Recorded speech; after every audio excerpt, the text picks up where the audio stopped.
Okay, so this is the run that I have in the nose, in the main bumper cover. And you can see there's a little bit of a sag and a run. And otherwise the part turned out perfect. One minor glitch, but I can't leave it that way. So I've been practicing on the other one.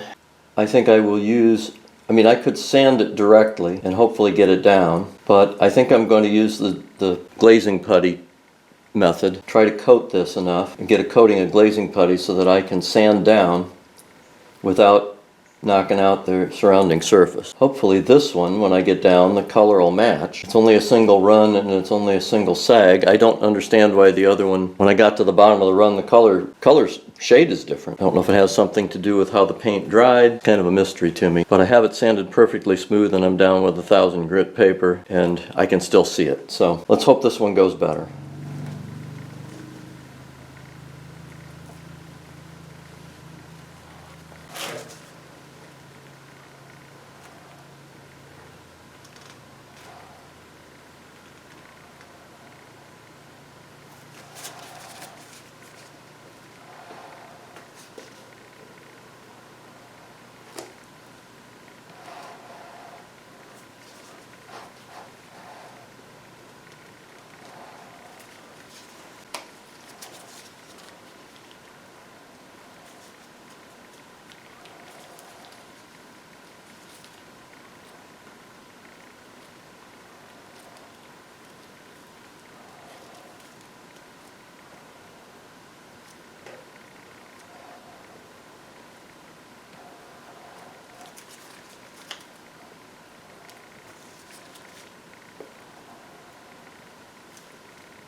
Well, it's set up for about 20 minutes. I'm going to try to sand on it now.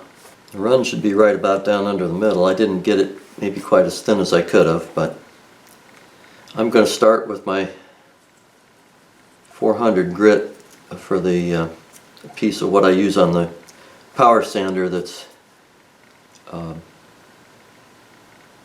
has perforations in it. It's like a mesh. And so it doesn't clog real easily. We're going to just see what we can do to get this knocked down without ruining the part.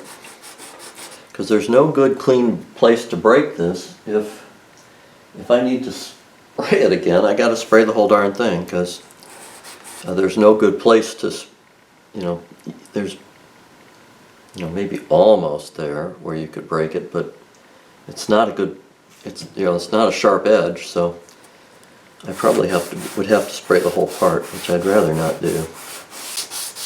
And I really did get a little too much on here in the middle, but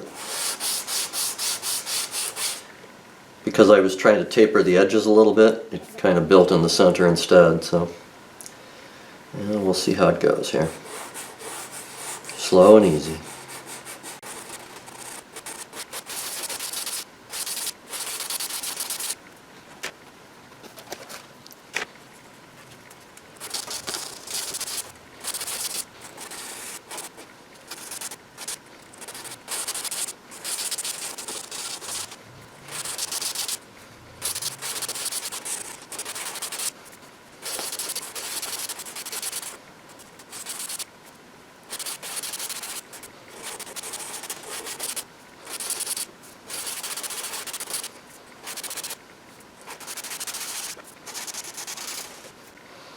And that ought to be the main part of the run right there.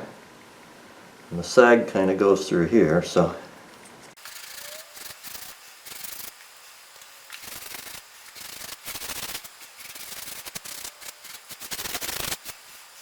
And now that I've got it roughed in a little bit, I'm going to go back to conventional wet or dry paper. So make sure it stays flat. But you can see there's the run and there's the sag, so those are the pieces I got to try to get to match.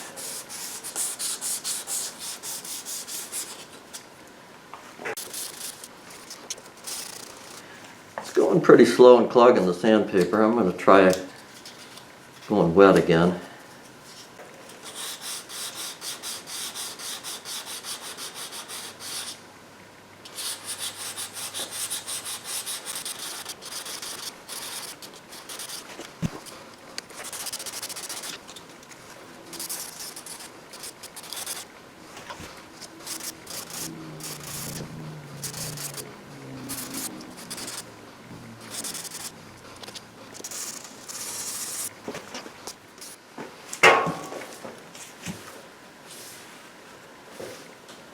I'm getting it down there pretty good. It's not gone yet, but it's starting to look better. Can you see the sag and the run?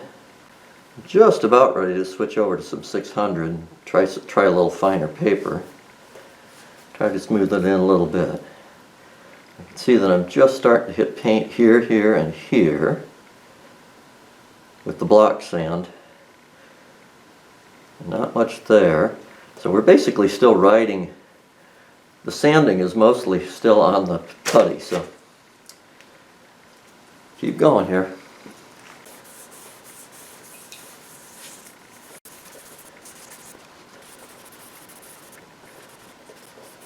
The hard part is the curvature up here at the top, because you kind of have to roll the block. Well, I went back to dry sanding for a while here because I wanted to see,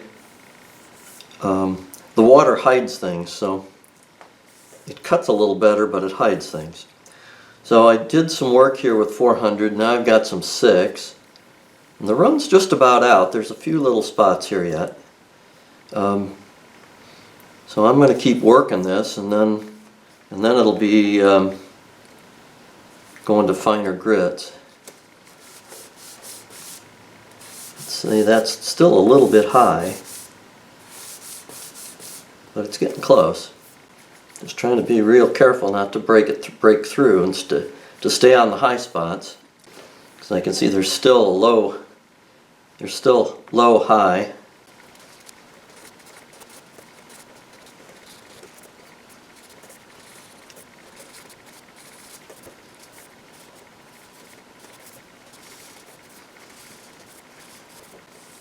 Yeah, I think we're getting pretty close.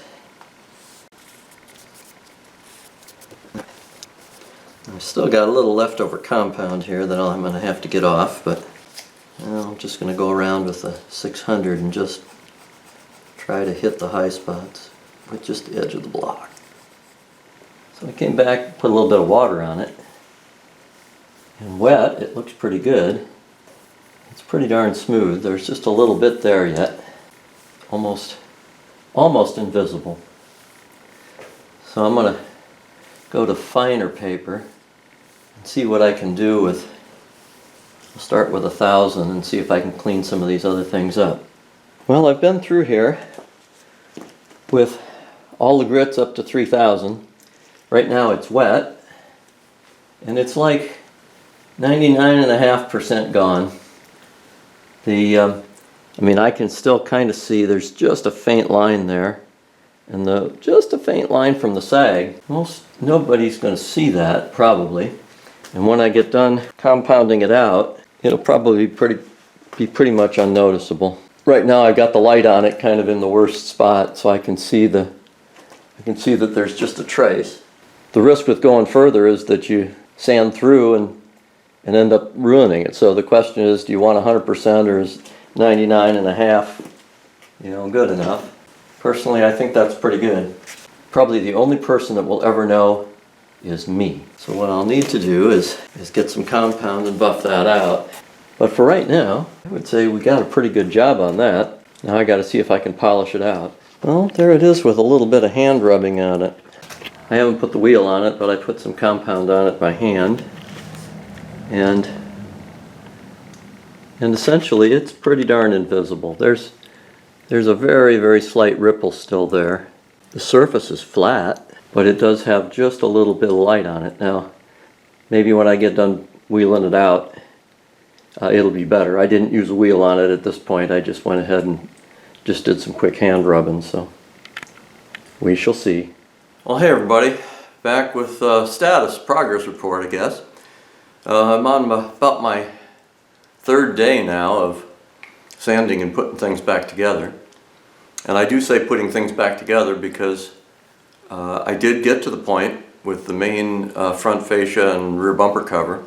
I enlisted the help of a neighbor and got those assembled and back on the car. On the lower piece of the front fascia, the chin piece, I was frustrated. I just had so many runs on there, I was about ready to give up and just sand it down and shoot it again. And I decided to persevere, And I kept going using the technique that I was doing a little earlier with using some two-part polyester glazing putty.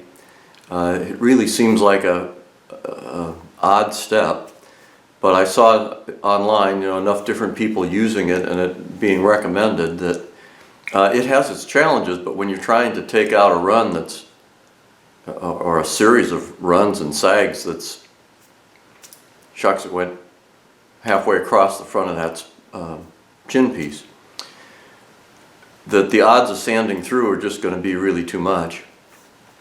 And it worked. It was slow going. There's a lot of sanding to get that putty back off again. And it's very hard because it sets up so fast. It's very hard to make it thin enough. But it really does help you sand down the run without knocking into the other piece. And where I am right now is I have 2 small runs yet to finish. And then I need to buff it, compounded buff it out. And these last 2 small ones I'm just doing by hand. I'm not using the putty. I'm trying just to be extra careful. First of all, here's the nose piece. It's not all bolted up. I've just got a couple bolts to hold it.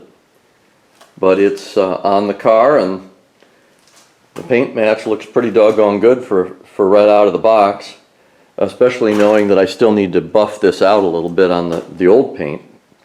The paint match on the front was matched to a section of the hood that I polished out and made sure it was fresh. And so that looks pretty good. Everything's starting to come together. So I'm going to bolt this on as I get to it. The rear bumper is on and also looks pretty good. It's hard to tell in this light, but it's on there and ready to be refastened. Before I fasten those on, though, I still want to finish this front spoiler. The good news is that all the runs and sags, I mean, there was a dozen of them across here. There's still a little bit of discoloration where the runs were, but I know that this paint changes color when it's rough. I mean, it kind of makes sense, I guess, because it reflects light differently. So first of all, it's pretty subtle. It's going to be down on the ground. And thirdly, all I've done is 3000 grit and hand compounded with a heavy compound, just enough to bring back some gloss and make sure that the runs were down. I said that I had a couple more to do. See, there's one over here on the corner, and you can see how kind of orange it gets when it's rough. And it was just a sag. It really wasn't quite a run, but it was a sag on this corner. And rather than using the putty, I put a little bit of blue tape up against right below the run, because that's where it tends to be thinnest, and used that as a guide. And then I've been sanding with I started sanding with my 400 mesh wrapped around a stick, being very careful, and then I'm moving. I've got enough. It's not down all the way, but I'm about ready to switch over to some finer paper. I'll start with 600 and move through the 1000, 1500 and so forth and get that blended in. It's just a little bit down here. And then I've still got one all the way around on the opposite corner. You probably won't even be able to see because I don't have the light over here. But there's just a really small one right there. And I don't need to do a whole lot with that, but I would like to at least knock it down and polish it so that when you stand back it doesn't look like a run. It could be a ripple, but I'm going to still have to knock that one down. To get all these runs out of here has been almost 2 full days of sanding. About a day and a half, actually. And I mean, when I say a day, it's 8 o'clock in the morning to 8 o'clock in the evening, and just very, very slow attention, because if you get going fast, you mess it up, and then you do have to start over. So I used 400 on it. Now I'm going to use my back with my little wooden block, piece of a paint stick, and my goal here is to just start smoothing that out. Again, this one doesn't have to be quite as perfect, but I had a big sag there. Even though this is close to the ground, you'd still like it to be Still want it to look nice.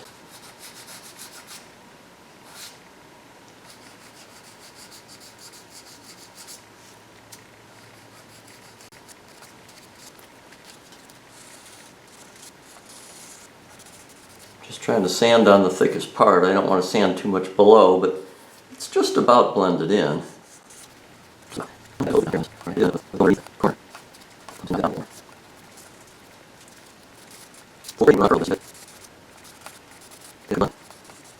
That's actually not too bad. Just about to the point where I've got the edge almost knocked out.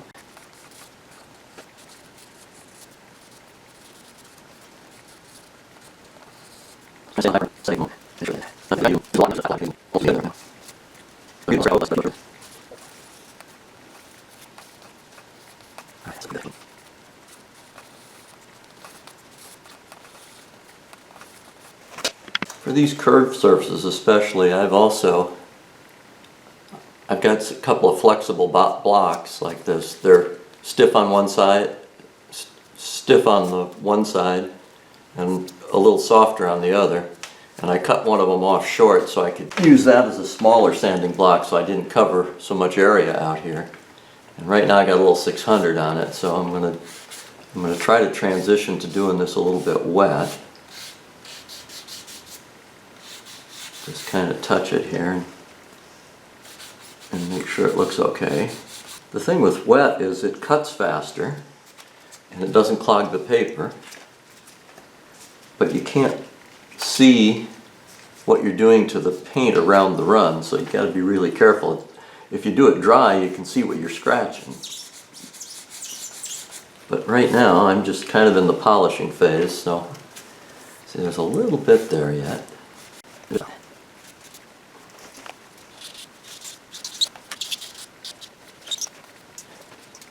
Alright, well I think I got it. I'm going to start working through my succession of finer grits.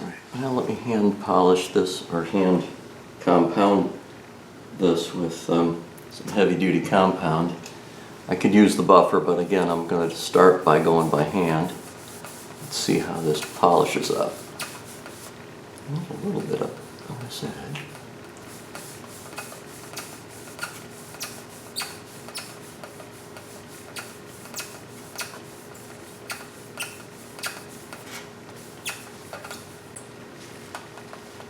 That looks pretty darn good. That's pretty darn good. All right.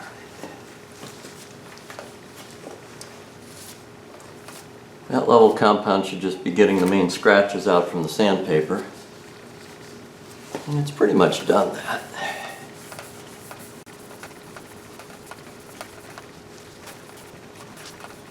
I'm going to give it a try here with the power buffer. We'll see how this does. I set slow. Just going to sling the compound all over the place. That's part of what I was afraid of.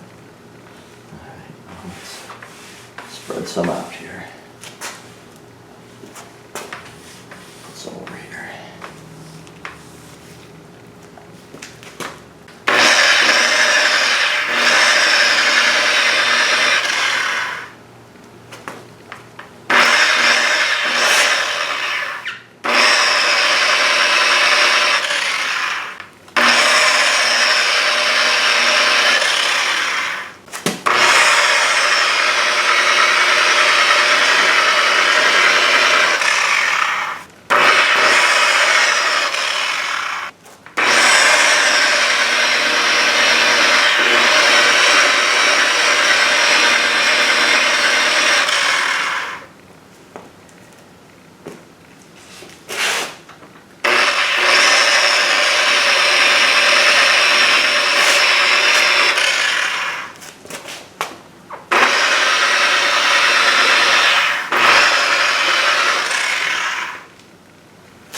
Trying to go really, really slow because normally you'd like this to be on a flat surface, and it isn't flat, so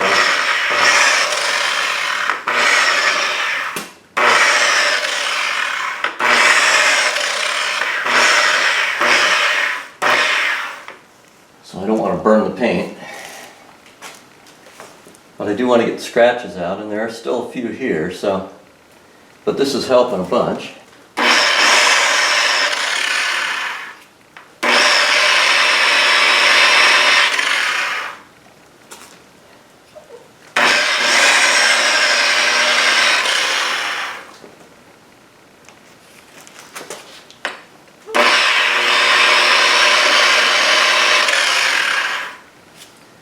Got a batch of them right in there.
I have to hand polish some of this yet.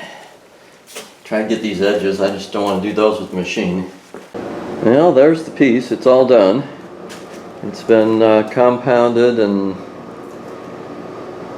with what, 3 different levels of compound and then polish and to get it back up. And I'm now down to the point where all of the runs are taken care of. And did I do a perfect job? Well, no. I mean, everything's got its imperfections, but I've got the runs are all pretty much flat, the sags are all taken out, and if you look at the basic design of the part, you know, it's plastic, it's flexible, so there are ripples in it, and my imperfections are less than the ripples in the way the part's designed. So, in any case, now that I've got the rest of the nose put together, right now the parts are just hanging on the car, and I need to finish bolting them in and get them assembled. And the car really does look pretty good. Paint match is pretty darn close. It's not 100%, but it's probably 98%. It's a whole lot better than it was before. Right, my repair that was right there also looks pretty darn good. It laid in there really nice, and you can't ever tell that it was damaged. So I'm pretty happy. Now I'm just going to start bolting the car back together so I can put it on the ground. I did get the stripe kit and a few other odds and ends, so I should be able to get everything assembled here. Oh, I should also add in regard to color, I still need to buff out this one, the old color, because what I did to match the color was I buffed out the hood, just a section of it, and I used the hood as the match, and it looks nice. I say, a whole lot nicer than it was before. So, time to start getting things back together.